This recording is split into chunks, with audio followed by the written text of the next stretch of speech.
In today's video, we're covering all the most useful iOS 16 and WatchOS 9 new changes that got integrated in the past few days. So we all know that iOS 16 is literally around the corner, as it should be officially completed and available sometime next month. And so in today's video, I'm gonna go ahead and show you the handful of new changes, some useful features that got integrated for iOS 16, and my thoughts and my experience when using the beta. Let's go ahead and get started. So at the time making this video, as a quick recap, the public beta is indeed available, so if you'd like to enroll, feel free to do so. Just be cautious, as it is a beta, it means it's not going to be fully reliable, and there's going to be some times where it's going to have some hiccups here and there. So I highly recommend backing up your device before you actually attempt to download the beta. Aside from that, let's go ahead and talk about the useful changes that got integrated recently, and that is the new battery life percentage. It's now back, as you can now see the exact battery life percentage in the battery stats like we used to back in the non-Face ID iPhone days. Now, as the time making this video, it's limited on some iPhones. Not all iPhones have this ability, but my 13 Pro, and from my understanding, the 13, same goes for the 12 Pro and the 12, just not the mini version of those iPhones, and the non-OLED display iPhones are non-compatible at the time making this video for the battery life percentage to fit on the stats. And it looks like this should become available on all iPhones with Face ID, hopefully, because I don't see why not. There's plenty of space right here. But this thing is really cool, and I'm really glad that Apple actually allowed this feature to come back, because it was kind of annoying seeing the exact battery life percentage by bringing down your control center. And it changes colors too if you're on low power mode or not. Now, other new changes that are definitely useful is the capability to edit your messages. But Apple recently added a new update where you can actually view your edit history. So if you edit a certain message, you can actually keep or show between conversations. And the time has also been increased, as now this actually will give us the ability to have 15 minutes to go back and edit these texts.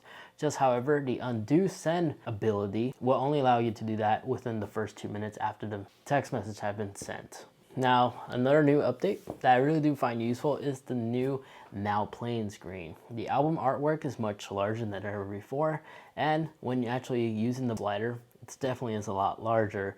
Really makes it more visible to see what exactly you're doing. Same goes for the album artwork.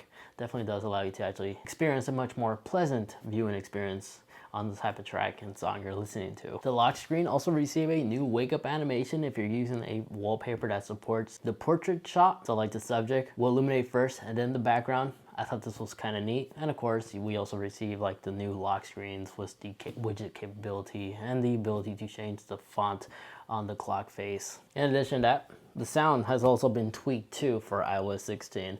There's a new sound for whenever you use Siri on both iOS 16 and WatchOS 9. And WatchOS 9 also has a new Siri animation as well, but it doesn't just end there. Now, whenever you pin your device with your Apple Watch, it actually plays a new sound, which sounds like this.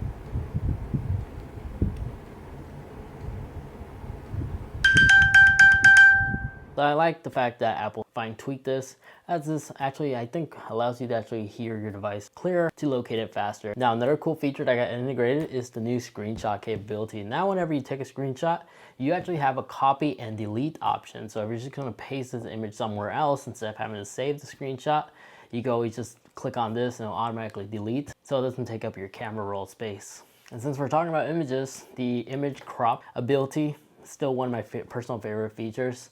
Using AI learning, our device is able to crop out the subject and allows us to click and drag a certain image onto messages or even on notes, or even third-party apps support this as well. Then another feature that I'm sure everybody else also appreciates is the delete album, as well as your hidden album now requires Face ID to unlock. So now it actually has a lock capability, where instead previously, if you're looking for it, you just tap on it and you had access to it. Now it requires a passcode. Then if you use AirPods, where previously you had to go to your Bluetooth settings and tap the little eye icon just to have access to the settings that the AirPods allow us to adjust. Now, as soon as you pair your device to your iPhone, everything is found right here in its own dedicated section right here in your settings app. This was a much needed feature, because previously everything was honestly just spread across the settings sections on our iPhone. Now everything can be found right here in this little section right here for our AirPods. And then as for CarPlay capabilities, we have new wallpaper to choose from, and I'm pretty sure there's going to be more stuff that's going to get added pretty soon for CarPlay, but that's it for the CarPlay side of things. All we really got in iOS 16 is just additional wallpapers, but something tells me in the near future we're going to see more detail about our vehicle, like MPG and hopefully horsepower and possibly an OBD2 reader, hopefully. Now let's go ahead and continue and talk about WatchOS 9. So the calendar app has finally been updated on the Apple Watch, where we finally have the entire calendar right there on our wrist, where previously all we had was up to 30 days and that's about it. Weeks and days, as now we actually have full access to the whole calendar. Back then we didn't have this and I had to rely on a third-party app. So that's new and helpful on WatchOS 9.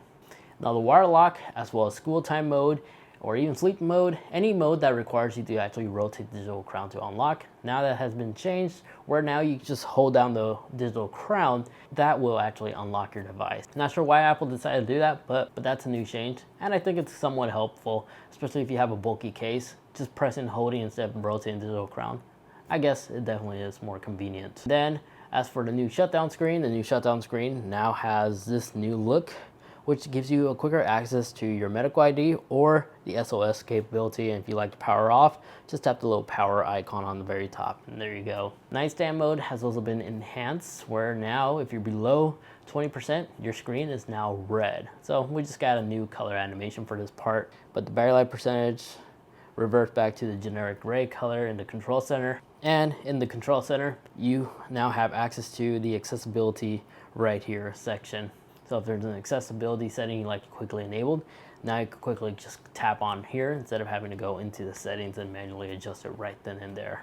And then lastly, on the workout app, some of these workouts now will give you additional information, especially if you're a runner, as it will actually show you a live stats of your current heart rate if you're actually burning the maximum amount of calories. Aside from that, there you guys have it. Those are the new useful features and changes that Apple has done in these last few days with their iOS 16 and WatchOS 9 updates. Comment down below which one of these is your personal favorite, and let me know in the comment section what feature would you like to go see get added in the near future for iOS 16 or even WatchOS 9. Feel free to comment down below, as well as share with me your experience with the beta. Let me see if you guys are also running into similar bugs and issues that I'm also experiencing. Like, for example, common bug that I'm constantly receiving is the keyboard for my device. It's just like locking up. I have to refresh the device just to unfreeze my keyboard. Hopefully I'm not the only one experiencing this, but that's a common bug that I've been facing. But aside from that, the beta hasn't been so bad. Just the keyboard is just, again, it's a nuisance. But to the most part, everything has been working properly on my devices. Aside from that, if you like these type of content,